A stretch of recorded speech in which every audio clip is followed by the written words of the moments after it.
बचाओ! अरे बचाओ! कोई है यहाँ पर? सर आवाज वहां से आ रही है। बचाओ मुझे! अरे कोई है यहाँ पर? कोई...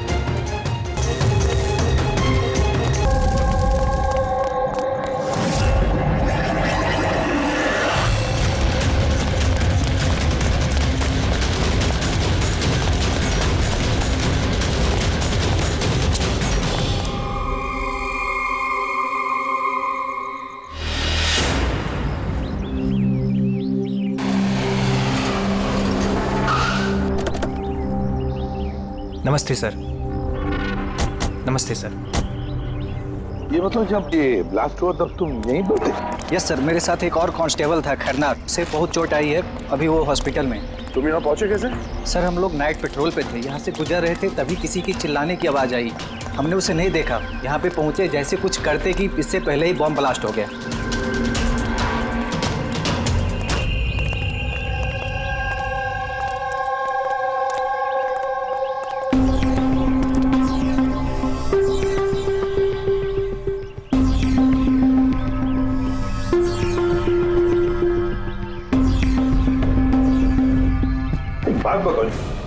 जब तुम यहाँ पर आए तो तुमने किसी को यहाँ से जाते हुए देखा, भागते हुए देखा? हाँ सर, मैंने उसका पीछा भी किया था पर वो निकल गया। वो मेरे आगे ही था पर पता नहीं अचानक कैसे गायब हो गया। और इधर खरनार की हालत सही नहीं थी तो फिर मैं उसके पास वापस आ गया। सही किया तुमने, गुड वर्क। पंकज जरा रास्ता चेक करो, देखो बॉम्ब का बचा कुचा कुछ पार्ट मिलता है क्या, और जो कुछ भी मिले एविडेंस में ले लो उसको।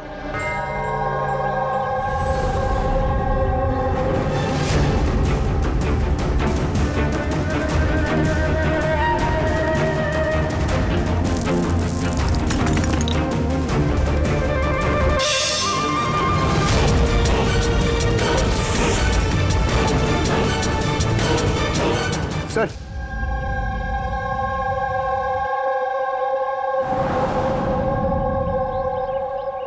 डायनामाइट स्टिक, और सर इस पे बैच नंबर भी लिखा हुआ है।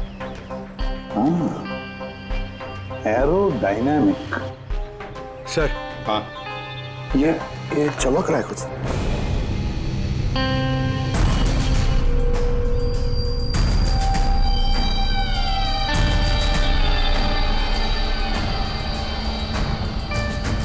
देखे तो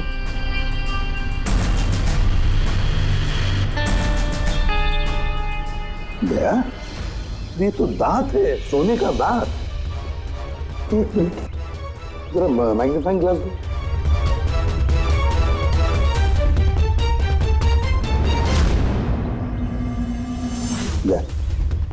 देखो इस पर कुछ लिखा है। हाँ सर, NK लिखा हुआ है। NK? तो कहीं ये मरने वाले के नाम का इनिशियल तो नहीं है?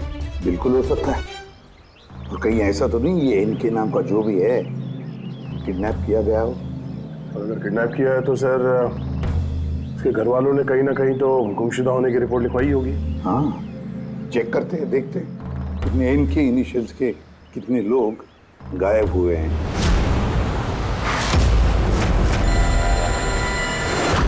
Yes sir. लोकल पुलिस से पता चला है कि मिसिंग कंप्लेंट नवीन कुमार की है। नवीन कुमार की पत्नी से मैंने बात भी की फोन पर। उन्होंने बताया कि नवीन कुमार का एक दांत सोने का था। है कौन है नवीन कुमार साहब? शहर के बाहर उसकी पेंट की फैक्ट्री है, और कुछ ही दिनों पहले न्यूज में भी था वो। न्यूज में? किस बात के लिए सर? पता चल जाएगा थोड़ी देर में। अच्छा देखो, इस नवीन का घर का पता भेजा है मैंने तुम्हें, और तो और उसकी बीवी को भी उसकी मौत के बारे में बताया मैंने। और अगर मेरा अंदाजा सही है तो अभिजीत, जरूर मीडिया वाले तुम्हारे से पहले वहां पहुंच गए होंगे। तमाशा करेंगे, संभाल लेना। हम लोग देखते हैं सर। या हाँ, नवीन कुमार के घर चलना है, एड्रेस भेज रहे हैं सर। नवीन कुमार! नवीन कुमार! नवीन कुमार! नवीन कुमार! नवीन कुमार! नवीन कुमार! अरे आओ आओ। नवीन कुमार! नवीन कुमार! सर सर क्या आप लोग नवीन कुमार को अरेस्ट करने आए हैं सर? सर अब सिआईडी का अगला कदम क्या होगा सर? हमें हमारा काम करने दीजिए। मैम कुछ तो बताइए, आप लोग क्या एक्शन लेंगे? एक मिनट रुकिए जरा, ये बंद करिए सब तमाशा, रुकिए जरा। तमाशा? सर तमाशा तो नवीन कुमार ने मचा रखा हमारे शहर में सर, उन लोगों ने। नवीन कुमार की मौत हो चुकी है। He's no more. इन्होंने मारा मेरे पति को। कौन है सबके सब? अब बोलोगे या अंदर कर दूं? बोलो क्यों कर रहे हो ये सब? सर हमने नहीं मारा है सर। सर नवीन कुमार की पेंट की फैक्ट्री है सर, जहाँ हर रोज सैकड़ों टन जहरीला कचरा नदी में बहा दिया जाता है। सर ये तो हमारे प्रोटेस्टर्स हैं, हम उनके अगेंस्ट प्रोटेस्ट कर रहे हैं। सर यकीन मानिए हम लोग क्रिमिनल्स नहीं हैं, हम लोग सोशल वर्कर्स हैं सर। झूठ बोल रहा है ये। धमका के रखा था इसने मेरे पति को। रोज धमकी देता था। नहीं सर मैं कोई धमकी नहीं देता था, वो तो कोई और लोग हैं सर। कौन है बोलो? सर ये वही लोग हैं जो सोशल सर्विस के नाम पर गलत काम करते हैं, लॉ एंड ऑर्डर का मिसयूज करते हैं सर। सर मैं और मेरे प्रोटेस्टर्स हम उन लोगों में से नहीं है सर। किस तरह की धमकी मिलती थी आपके पति को? हुआ क्या था? ये लीजिए चाय। अरे वाह, गर्मा गर्म चाय। अच्छा उस एनजीओ का क्या हुआ? उन एनजीओ ने तो नाक में दम कर रखा है। फैक्ट्री में वर्कर्स को काम ही नहीं करने दे रहे। अब तो सर से पानी ऊपर निकला जा रहा है। लगता है पुलिस को इन्वॉल्व करना पड़ेगा। सुनिए। वाह नवीन साहब, आप जैसे शरीफ लोग अब पुलिस के पास जाने लगे। तुम अंदर कैसे आया? आपको याद दिलाने आया हूँ कि जो आप कर रहे हैं वो गलत कर रहे हैं। अभी भी वक्त है, सुधर जाइए। शट अप, सारा जबान मत चलाओ। अभी के अभी इस घर से निकल जाओ। I said get out. कहाँ घुसने से रोकोगे तुम? किस किस को रोकोगे? हम जैसे लोग तुम जैसों से डरते नहीं है, समझे? पता है क्यों? क्योंकि हम तुम्हारी तरह गलत काम नहीं करते। आज तो मैं तुम्हारे घर में घुसा हूँ। अगर तुमने अपने फायदे के लिए मासूमों की जिंदगियों से खेलना बंद नहीं किया ना, तो तुम्हारी फैक्ट्री में घुसेंगे। तुम जैसे गुंडों से निपटना मुझे अच्छी तरह आता है, और ये फालतू की धमकियां ना किसी और को जाके देना। मुझे जो करना है मैं करूंगा, और तुम्हें जो करना है ना कर लो। मैं धमकी नहीं दे रहा हूँ, समझा रहा हूँ। अगर तुमने अपने उल्टे काम बंद नहीं किए ना, तो तुम्हारी फैक्ट्री तो मैं बंद करवा के ही रहूंगा। तू मेरी फैक्ट्री बंद कराएगा? मेरी फैक्ट्री बंद कराएगा तू? सुनिए प्लीज आप शांत हो जाइए और आप इन्हें परेशान करना बंद कीजिए। आप जाइए यहाँ से प्लीज। प्लीज कह रही तुम इसे? इससे तो मैं लात मार के घर से बाहर चल बाहर निकल। ये कहां से आवाज आई है?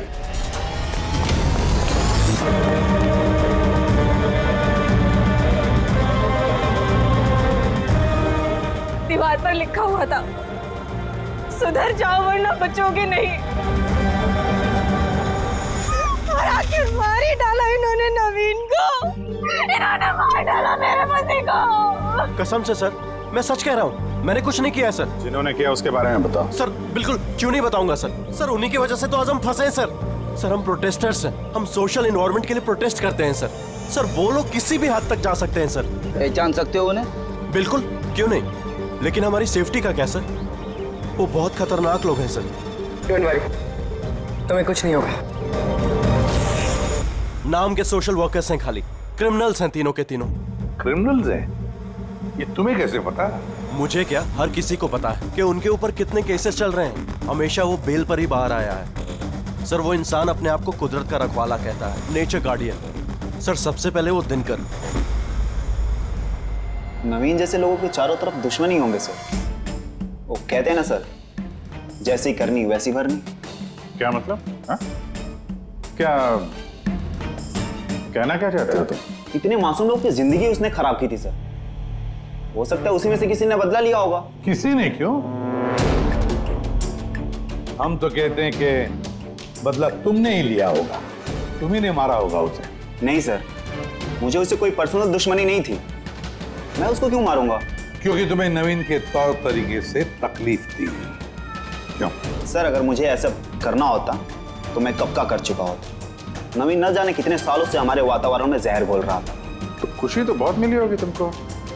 नवीन की मौत की खबर सुन के किसी और ने तुम्हारा काम कर दिया, क्यों?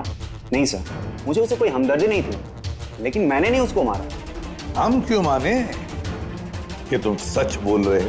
सर, जिस वक्त की आप बात कर रहे हैं उस समय मैं यूनिवर्सिटी में लेक्चर दे रहा था। आप चाहे तो प्रोफेसर देसाई से बात कर सकते हैं, उस वक्त मैं वहीं पे था।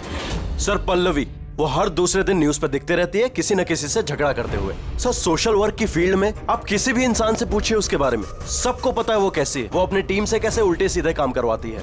हाँ तो करती हूँ मैं टेढ़े काम, सीधे तरीके से लोगों को बात कहाँ समझ में आती है। लेकिन मैं सीधे सीधे पॉइंट पे आती हूँ। हमें लगता है कि तुमने नवीन का खून किया है। मैडम अगर आपको ऐसा लगता है तो आप अपना और मेरा दोनों का टाइम वेस्ट कर रही हैं। आई एम एन एक्टिविस्ट, मैं कोई क्रिमिनल नहीं हूँ। लेकिन हमने तो सुना है कि आप आए दिन किसी न किसी कंट्रोवर्सी में फंसी रहती हो। सर बात ऐसी है कि अगर कोई सच्चा इंसान हिम्मत करके सही के लिए खड़ा होता है ना तो लोग डर जाते हैं, सहन नहीं कर पाते, खास करके अगर वो एक लड़की हो। आप तो जानते हैं ना सोसाइटी की मेंटेलिटी को। अच्छा, लेकिन हमें तो आपकी मेंटालिटी सही नहीं लगती। क्यों? सिर्फ इसलिए कि मैं किसी से डरती नहीं, आपसे भी नहीं, इसीलिए मैं क्रिमिनल हो गई। वैसे भी कल रात को मैं न्यूज़ लाइव के डिबेट पे थी, आप चाहे तो चेक कर सकते हैं। मैं चाहूंगी तो नवीन का खून नहीं कर सकती थी। मैडम, आप ये काम अपने आदमियों से भी करवा सकती है। तो ठीक है, अगर आपको इतना कॉन्फिडेंस है तो प्रूव कर दीजिए और डाल दीजिए मुझे जेल में। वो प्रकाश वो हर रोज किसी न किसी को गालियां देता है अपने सोशल ब्लॉग में। उन्हें जो पॉल्यूशन फैला रहे हैं सर वो लोगों को उकसाता है, भड़काता है उनके खिलाफ।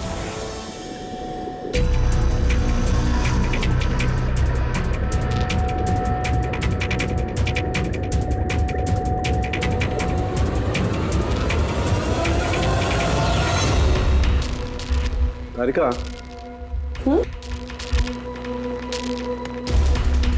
देखो इस पर कोई फिंगरप्रिंट है क्या, चेक करो।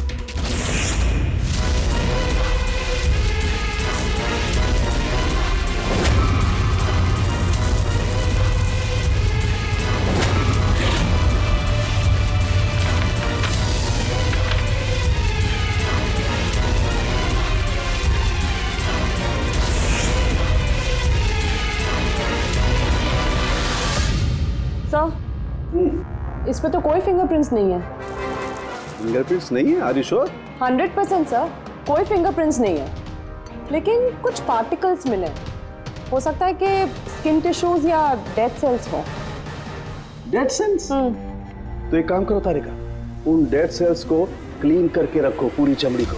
वो आएंगे ना अभी, श्रीमान प्रद्युमन, जानते हो ना हर चीज में अपनी नाक डालते हैं, जरूर पूछेंगे। Please clean it up. तो डायनामाइट पर कोई फिंगरप्रिंट्स तो नहीं मिले, लेकिन किसी के डेड स्किन टिश्यूज मिले, सड़ी हुई चमड़ी के टुकड़े। सड़ी हुई चमड़ी? हो सकता है वो सड़ी हुई चमड़ी के टुकड़े उसी आदमी के हो जिसने ये डायनामाइट लगाया हो। हाँ सर। तो सड़न के सड़ी हुई चमड़ी के टुकड़ों से तू डीएनए टेस्ट तो कर सकता है ना, पता तो चल सके। बस सड़ी हुई चमड़ी से डीएनए निकालना बहुत मुश्किल काम है। हाँ, लेकिन एक बात पक्की तौर पर कह सकता हूँ, जिस किसी ने भी इस डायनामाइट को आखिरी बार पकड़ा है ना, उसे एक स्किन डिजीज है, चमड़ी की बीमारी, और वो भी बहुत सीरियस बीमारी। ऊपरी तौर पर देखने से शायद पता ना चले, लेकिन बस ये बीमारी उसे अंदर ही अंदर खत्म कर रही है। फिर तो इस बीमारी के जरिए मुझ तक पहुंच सकते। हाँ, पर कोई सुराग तो चाहिए।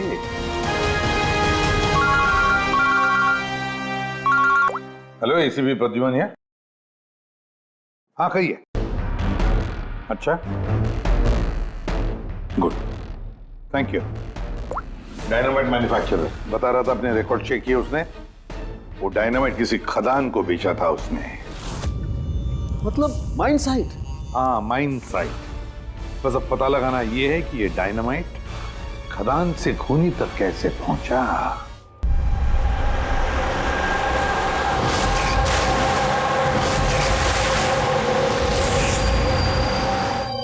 एक डायनामाइट उधर लगाओ, ठीक है, और एक 50 मीटर की दूरी पर वहां पर लगाओ। जी सर। और एक उधर भी लगा सकते हो तुम। जी सर। और एक सीधे लगाओ वहां पर, बिल्कुल 50 मीटर की दूरी पर, और ये 6-6 सेकंड में ब्लास्ट होने चाहिए। जी सर। ओके। और कहाँ लगा सकते हैं? शायद वहां बीच में फिट करें हम। एक्सक्यूज मी, मिस्टर विनीत आप हैं? यस, आप कौन हैं? आप इस साइट के मैनेजर हैं? लेकिन बात क्या है वैसे? देखिए विनीत जी, जब मैन्युफैक्चरिंग कंपनी से डायनामाइट तुम्हारे यहाँ आते हैं, मेरा मतलब है यहाँ माइन साइट पर, तो उसके इंचार्ज तो तुम ही होंगे ना? इंचार्ज तो मैं ही हूँ, लेकिन कंसाइनमेंट के बाद ऑपरेटर टीम भी इसे हैंडल करती है। मैं इसे अकेला नहीं संभालता। हमने पूछा आपसे कि डायनामाइट्स कौन संभालता है? जरा ये डायनामाइट स्टिक ध्यान से देखिए। क्या बैच नंबर देख के बता सकते हैं कि इस लॉट के बाकी के डायनामाइट स्टिक्स इस वक्त कहाँ हैं? साहब, ये लास्ट कंसाइनमेंट का लगता है, अभी यूज नहीं हुआ है, गोदाम में पड़ा होगा। चलो दिखाओ। विनीत, जब ये डायनामाइट का कंसाइनमेंट यहाँ पर आता है तो उसे चेक भी तुम ही करते होंगे, तुम जो इंचार्ज हो, है ना? हाँ हाँ हाँ, ऑफ कोर्स सर। तो आपको इस बैच के कंसाइनमेंट में कोई गड़बड़ लगी? गड़बड़? नहीं नहीं, नॉर्मल तो था जैसा होता है, पर आप ऐसा क्यों पूछ रहे हैं? नॉर्मल जो है जैसे होता है। और बॉक्स पे 10 सेट लिखे हुए सर, जरा इसको खोल के देखना कितने, गिनो।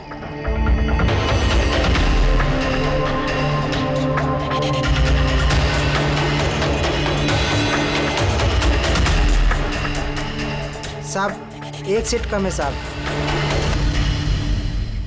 अब ये चक्कर क्या है, यही मुंह खोलोगे या फिर खातिरदारी करने के बाद ही मुंह खोलोगे तुम? सर बताता हूं, मैं हमेशा से ये सेट्स मछुआरों को बेचा करता था, बॉम्ब फिशिंग के लिए। मतलब इल्लीगल इस्तेमाल करते हो इसका?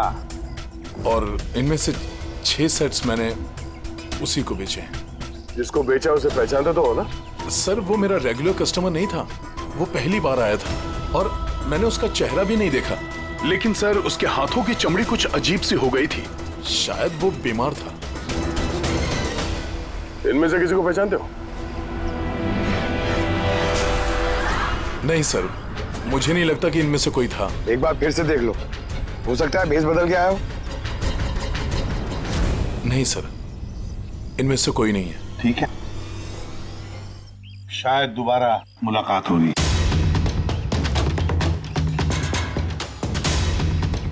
सर मुझे लगता है हमें उन लोगों की लिस्ट बनानी चाहिए जिन्हें इस तरह की बीमारी है। आई नो थोड़ा मुश्किल है, बट ट्राई करते हैं सर। नहीं, ट्राई तो करना ही पड़ेगा दया। सबसे बड़े बड़े हॉस्पिटल और छोटे से छोटे नर्सिंग होम, क्लिनिक्स में जाकर पता लगा इस बीमारी वाले पेशेंट्स के बारे में। हो सकता है अगर हमारी किस्मत अच्छी हो तो कुछ सुराग हाथ में लग जाएगा। Sir let's go.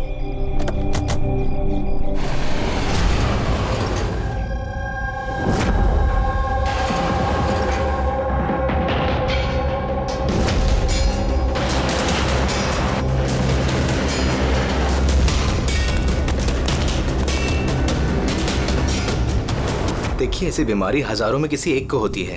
हालांकि ऐसे पेशेंट्स की लिस्ट बहुत लंबी है। कईयों को पता भी चलता है लेकिन इलाज नहीं कराते। इसको ढूंढना तो बहुत मुश्किल है। जानते हैं, पर फिर भी हम कोशिश करना चाहते हैं। इस आदमी का मिलना हमारे लिए बहुत जरूरी है। या आई कैन अंडरस्टैंड, लेकिन एनवायरमेंटल इन्फेक्शन कंटेजियस डिजीज भी है जो एक इंसान से दूसरे इंसान में फैलता है, और इसको ट्रेस कर पाना तो। एक मिनट, क्या कहा आपने? Environmental infection? जी, मतलब हमारे आसपास के एनवायरनमेंट में होने वाले इन्फेक्शन, हवा पानी वगैरह से, उससे फैलने वाला इन्फेक्शन। चलिए मैं आपको एक पेशेंट दिखाता हूँ। न्यूरोलॉजिकल इनस्टेबिलिटी, ये बीमारी पेशेंट के दिमाग पर धीरे धीरे गहरा असर डालती है। वो अपना आपा भी खोने लगता है, उसका दिमागी संतुलन भी खो सकता है, जैसा कि नीरज ने खोया है। और फिजिकल कंडीशन, आई मीन ऐसे पेशेंट्स में ये तेजी से भाग सकते हैं वगैरह ये लोग? हाँ, नॉर्मली चल फिर तो सकते हैं, लेकिन अगर बीमारी एडवांस स्टेज की है तो दौड़ना उसके लिए पॉसिबल नहीं। सर लेकिन एड्रेनलिन इंजेक्शन लगाएं तो बॉडी में थोड़ी देर के लिए ताकत आ सकती है। हाँ, लेकिन उसका साइड इफेक्ट बहुत होता है सर। एड्रेनलिन इंजेक्शन देना बहुत रिस्की होता है। रिस्की हो सकता है, पर इस मुजरिम का जो मानसिक संतुलन जिस हिसाब का है तो हो सकता है उसे साइड इफेक्ट से कोई फर्क ना पड़ता हो। लेकिन अगर वो वाकई नीरज की तरह मेंटली अनस्टेबल है तो फिक्र आप लोगों को करनी चाहिए। क्या मतलब? मतलब ये कि अगर वो एक खून कर चुका है तो दूसरा भी कर सकता है।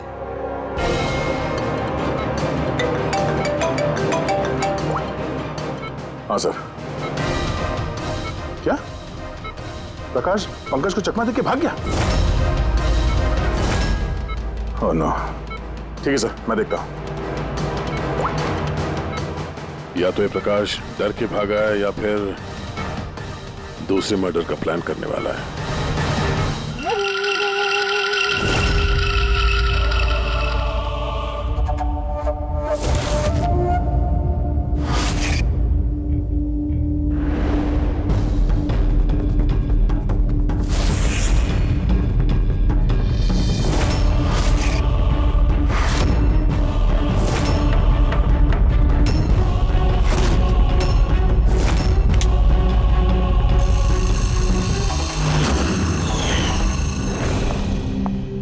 अरे पापा, आज आप जल्दी उठ गए। Good morning. ये रही आपकी चाय, पी लीजिए वरना ठंडी हो।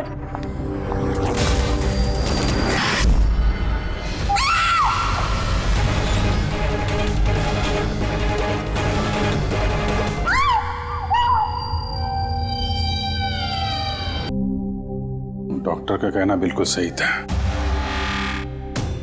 ये खूनी पागल हो गया, दिमागी हालत ठीक नहीं है इसकी। सर, लगता है खून करने का पैटर्न बनता जा रहा है खूनी का।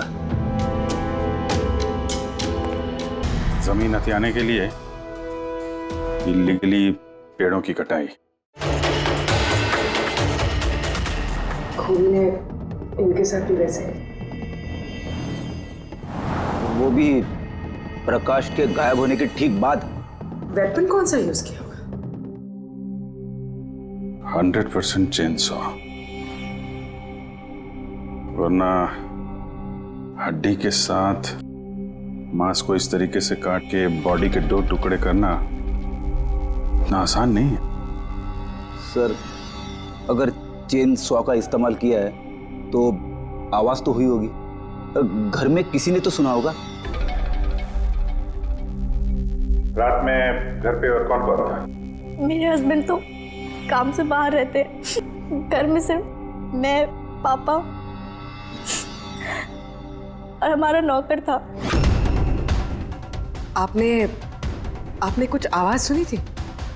नहीं, कोई आवाज नहीं सुनी थी। रामानंद जी की किसी के साथ दुश्मनी या फिर धमकी वगैरह मिली थी उन्हें? हाँ, कुछ हफ्ते पहले कुछ अजीब हुआ था। पापा को कोई धमका रहा था और घर के बाहर दीवार पे भी किसी ने कुछ लिखा था कि सुधर जाओ वरना तुम्हारे साथ भी वही करेंगे जो तुम पेड़ों के साथ करते हो। सर, एग्जैक्टली जैसे नवीन के केस में हुआ था। सर, एक बात समझ में नहीं आ रही है। खूनी घर के अंदर घुस के इतनी बेरहमी से खून करके चला जाता है, किसी ने कुछ देखा नहीं, किसी ने कुछ सुना नहीं, कैसे? शायद इन लोगों को बेहोश कर दिया गया हो। देखिए, हमेशा क्या कि आप लोगों को बेहोश कर दिया गया था खाने पीने की चीजों में कुछ मिला के, इसीलिए आप लोगों को कुछ सुनाई नहीं पड़ा। बेहोश? जी हाँ, कैसे ये पता नहीं, और इसी का पता लगाने के लिए हमें यहाँ की जितनी भी चीजें हैं फॉरेंसिक लैब में भेजनी पड़ेंगी।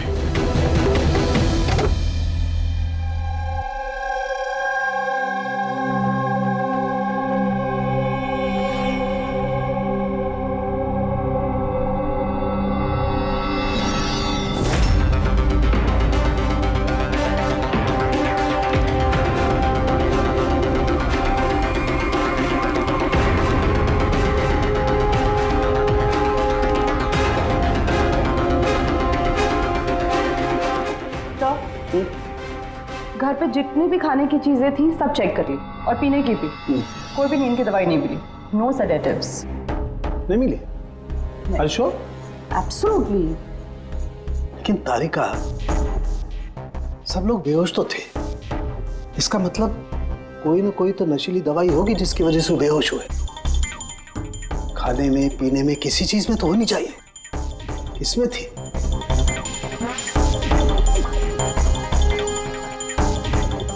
हाँ, नशीली दवाई थी। इस एसी में। एसी में? यस, इस एसी में नशीली दवाई मिलाई गई। जैसे इसकी हवा कमरे में फैली, पूरी नशीली दवाई फैल गई, सब बेहोश हो गए। Check it. यस।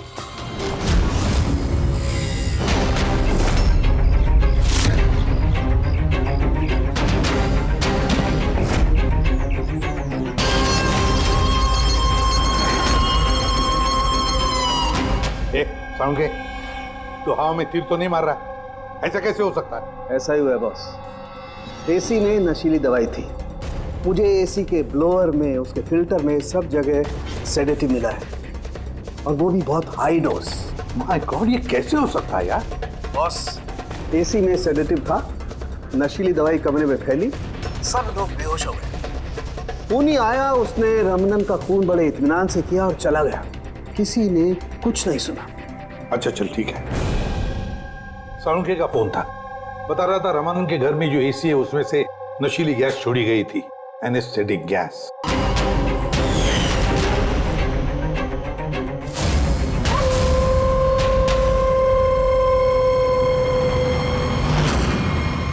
एनेस्थेसिया देकर लोगों का ट्रीटमेंट करते हो तो सुना था। अब ये खूनी तो बड़ा चालाक निकला। प्रकाश के बारे में क्या पता चला? सर कुछ पता तो नहीं चला, बट आई एम श्योर अगले मर्डर की प्लानिंग कर रहा होगा।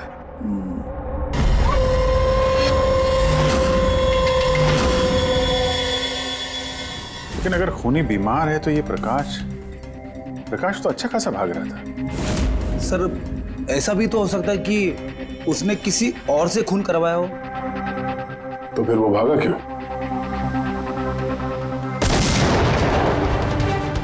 आवाज कैसी? चलो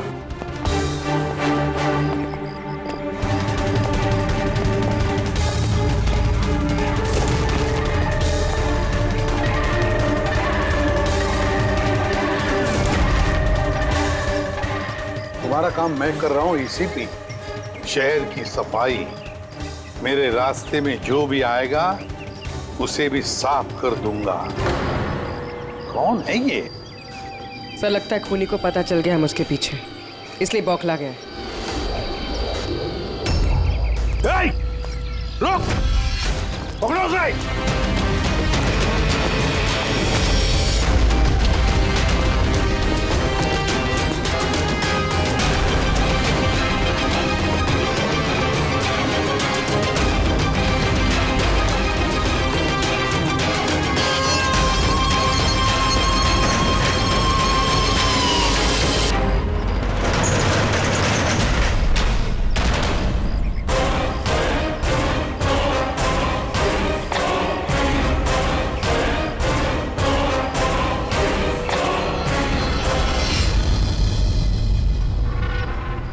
सर, सीआईडी से ये अलर्ट आया है।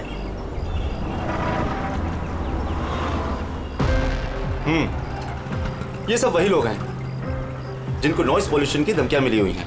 सखराम, हाँ? वो क्लब का मालिक याद है? अरे जिसको पिछले दिनों धमकी मिली थी। कौन सर? वो वीर। अच्छा सखराम, उसके खिलाफ कोई कंप्लेंट आई है क्या? हाँ सर, वो रेजिडेंशियल एरिया है ना, तो आसपास के घर से 2-4 कंप्लेंट आई हैं कि देर रात तक म्यूजिक तेज आवाज में बजता है, यही सब है। शोर मतलब नॉइस पॉल्यूशन। सखराम, तुम एक काम करो। हाँ सर। आप सीआईडी ब्यूरो में फोन लगाइए अभी और इसी वक्त।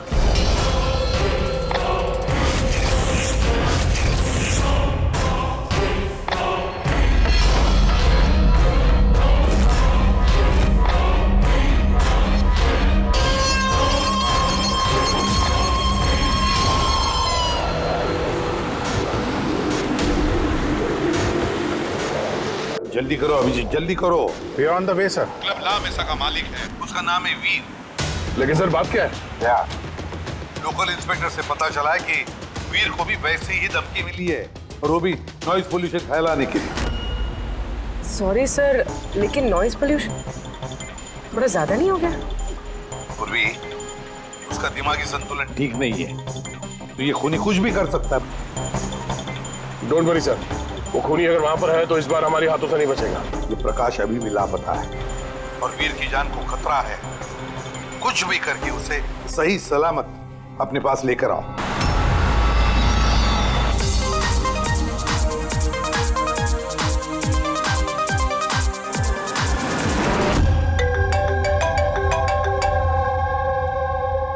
हेलो हेलो वीर, मैं एसीपी प्रद्युमन बोल रहा हूँ, सीआईडी से। सीआईडी? क्या बात है सर? मेरी बात ध्यान से सुनो, तुम्हारी जान को खतरा है। क्या? लेकिन मुझे कौन मारना चाहता है? देखो वीर, अगर तुम क्लब में हो तो कहीं भी बाहर मत जाना। मेरे ऑफिसर्स वहां तुम्हारे क्लब पे आ रहे हैं तुम्हारी सेफ्टी के लिए। और एक बात, भीड़ में ही रहना, लोगों के बीच रहना, समझे? अकेले कहीं पर भी नहीं।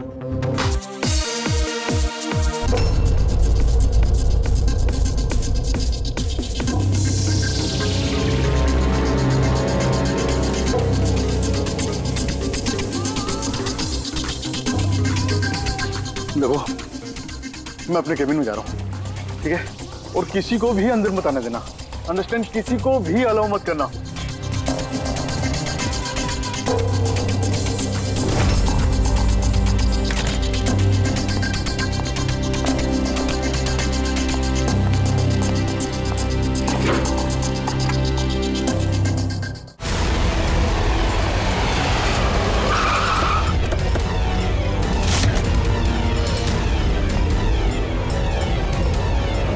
सीआईडी।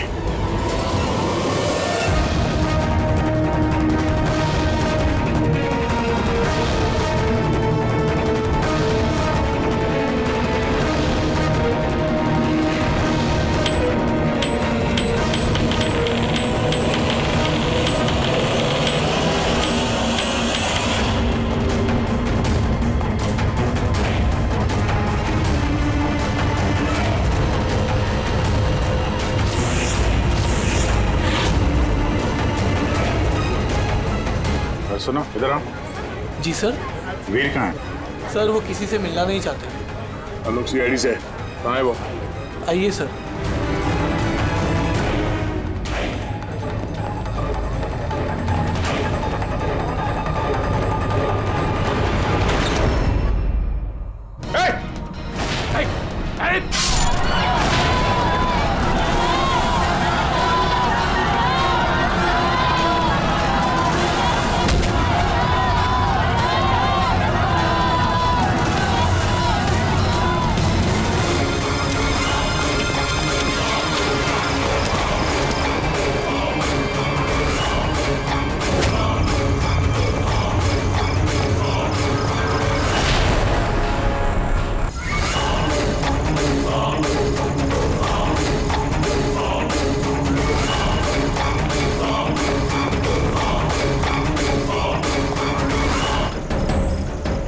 क्या कहा वो?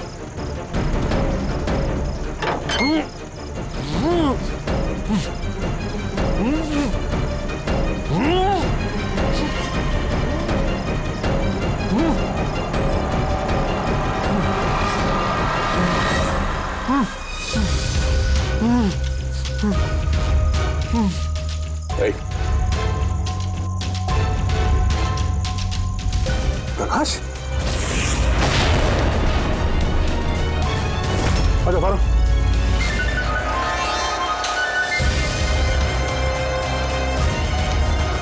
यहाँ कर क्या रहा था? हैं? नाटक कर रहा था क्या हमसे छुपने के लिए? नहीं अभिजीत, लगता तो नहीं है। इसके हाथ पैर बंधे हुए थे, लगता है किसी ने हाथ पैर बांध के इसे यहाँ फेंक दिया।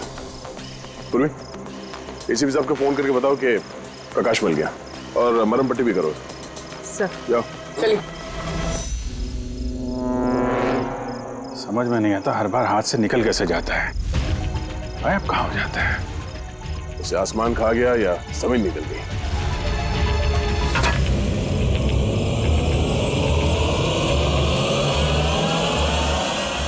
जमीन निकल गई दया, जमीन। क्या? जमीन।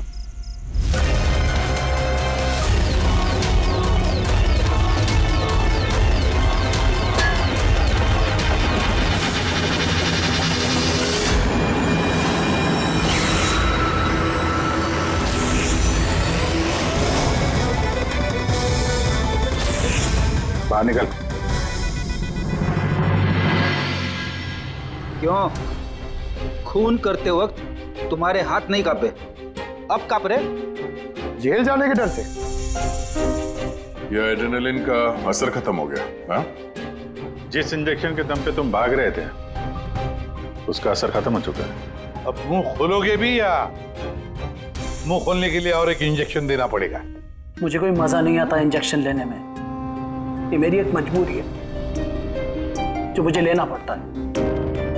एक वक्त था जब मैं हट्टा कट्टा और मजबूत था। एक दिन मेरा एक बुरा वक्त आया और मुझे इस बीमारी ने घेर लिया। फैक्ट्री, मिलों से निकलने वाला जहरीला धुआं और कचरा,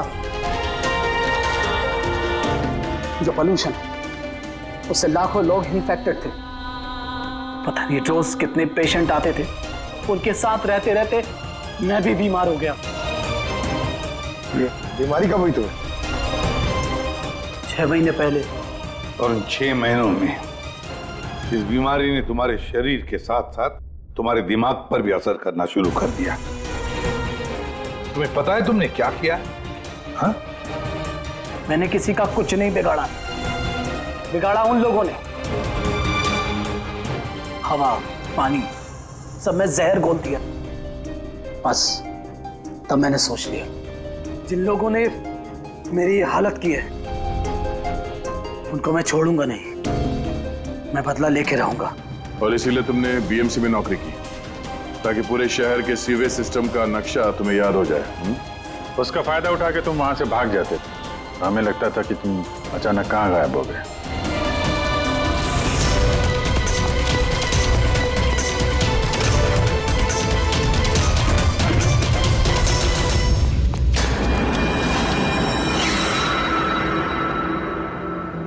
एक बात समझ में नहीं आ रही है, प्रकाश ने तुम्हारा क्या बिगाड़ा था?